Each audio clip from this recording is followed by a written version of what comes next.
Hey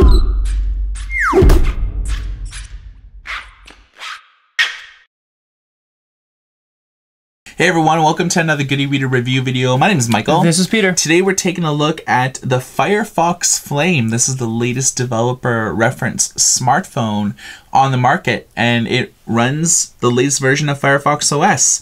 Let's give you a sense on what this phone's all about. It's the largest display to date with 4.5 inches.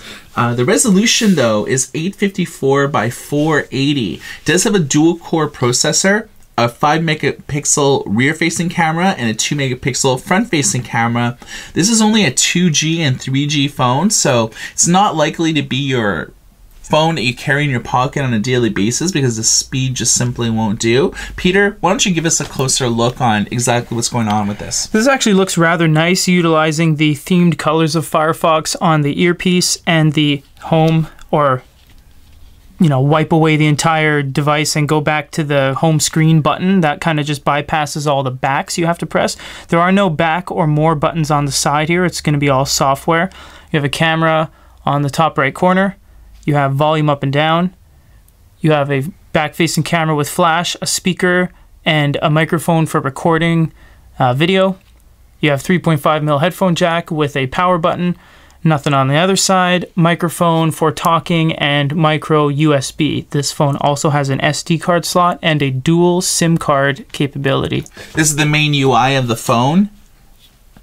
And you have, icons here that you can drag and drop. Contact, phone. I like how messaging. Everything's circular. Me too. I find I like this phone in terms of the overall aesthetic. So everything's very bright. It's like bubbly. It's vibrant, and a lot of phones just don't have this vibrancy. Most of them just look kind of boring. You'll notice the 2 SIM cards at the top telling you none are inserted. You can put 2 SIMs in there. You can drag it down, and I like it when you drag it down where it's like almost like an overlay on what else is going on here, where you can turn on Bluetooth and everything else. It actually has NFC, which I really like, which is near field communications. So most of the things that you see here on the main screen is the default apps. FM radio only works if you have earphones plugged into it. And then with the gallery, you see a few pictures that we took. This actually looks really good. 5 megapixels is solid, and that's a very dapper looking fellow there. What do you think, Pete? Some good stuff there. So there's 2 ways to go about getting apps. One is from the marketplace, where you download basically apps to your phone. So let's download Airbnb. Oh, I know that service. It's You used good. it for the first time. I did. Highly recommended. So all these apps are basically based on HTML5. So you could see that the download was immediate.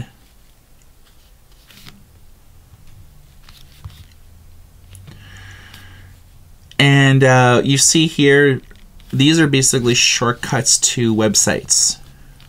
Which is really cool, because then you click on it and it just facilitates the whole navigation right to there. Yeah.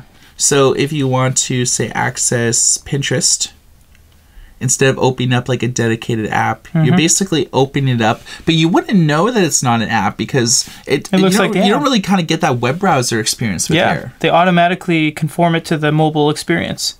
Yeah, I kind of like it. And all the social things, you notice the background happening there. If you go to games, there's an Assassin's Creed background. Yeah.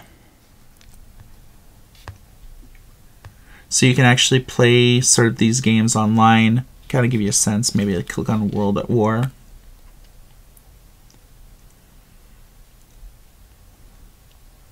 So again, HTML5 based things. I don't have time to log in with Facebook right now. It's just one click. God, how complex. Okay, let's try clicking on this one.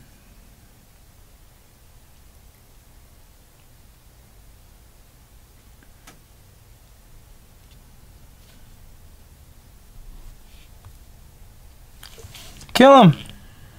Pew, pew, pew, pew. So, you know, very simple games. Oh, you die? Oh, yeah. Man. Some of the apps that we've installed from the app market, such as AccuWeather.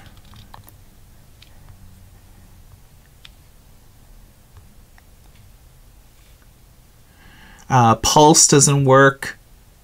There's only a few e-reading apps, apparently, but all of the apps necessitate you having an SD card. They won't work with the default memory, whether it's a PDF viewer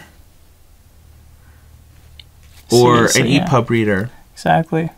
But you do have, you know, the quintessential social media apps available.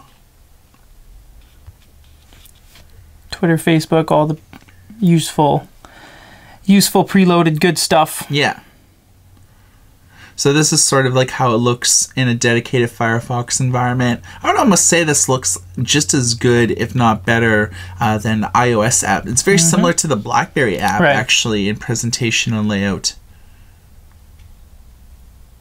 What I want to do is show you a video because the resolution is not the greatest, but I want to show you how videos actually look via YouTube. And keep in mind, these are full HD. Tupperware containers, plastic, cling wrap, really a no-brainer. I just like to keep all my flavors sealed and tight with aluminum foil. Never settle for less. That kind of wrap is just the best. To keep your sandwich nice and fresh, stick it in your cooler. Eat it when you're ready. As we saw from the video, highly amusing, but the resolution on the video wasn't really that compelling. Grainy. Yeah, it was. And so if you're looking to, you know, have this type of phone in order to watch content, you're going to have a lackluster experience. So final thoughts, this is a developer phone. This is mainly used to test your apps, and there's a lot of cool features for developers. One thing that we didn't show you is actually a cable that came outside of the box of the phone that's used to unbrick your phone. If you install an app that's phone breaking, you could wipe it and make it a virgin phone by plugging it into your PC. I think the OS is cool, but all of the phones right now, the hardware they stick it on are just super cheap shells just to get it out there. Yeah. ZTE opens like, what, $67 unlocked. This is $120 unlocked. So it's not really doing it justice, and I understand because it's so new and they have to get it up to speed to compete with Android and all the other guys, but I like Firefox OS. I think it has potential if it had better hardware to go along with it.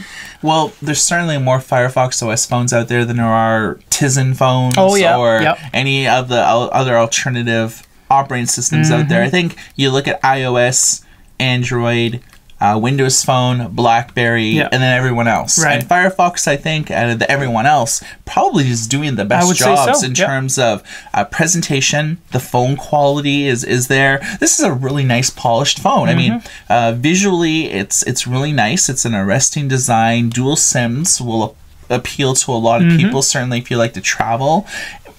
But it is a developer phone. It's just not a day-to-day in North America, exactly, 2G, 3G max. Yeah. So let us know your thoughts. If you have this phone or another Firefox OS phone, drop us a comment below and give us your impressions of, is Firefox ready for prime time? How are you digging it? Are you making apps for it? Let us know your app creating experience. For a review of the Firefox Flame, my name is Michael. This is Peter. Everybody take care. Yeah. All right. And boom. Shoot. Oh my God, I panicked. Look at all, I wasted 7 rounds. What am I jumping over? Oh man. I don't care. What am I doing? Oh, I have 1 bullet. How do I do a headshot? Like, how do I decide to do a headshot? No, don't get all shaky on me now. Where's the dog?